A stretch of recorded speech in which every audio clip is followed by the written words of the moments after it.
A Chinese university research team has set a Guinness record for the longest flight duration of an ornithopter, an unmanned aircraft that flies by flapping its mechanical wings. The bird-like machine was developed by researchers and students from Beihang University. A video released recently shows the record-setting flight that took place in an open ground in Beijing on July 21.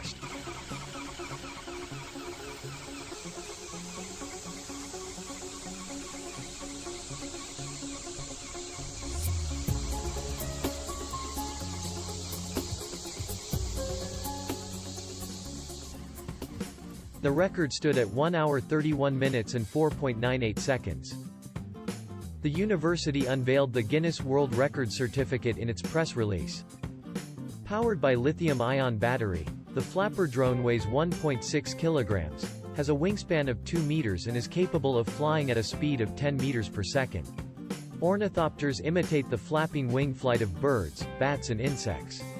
They have potential applications in many fields, such as Mars exploration, airport bird repelling and near-space aircraft study.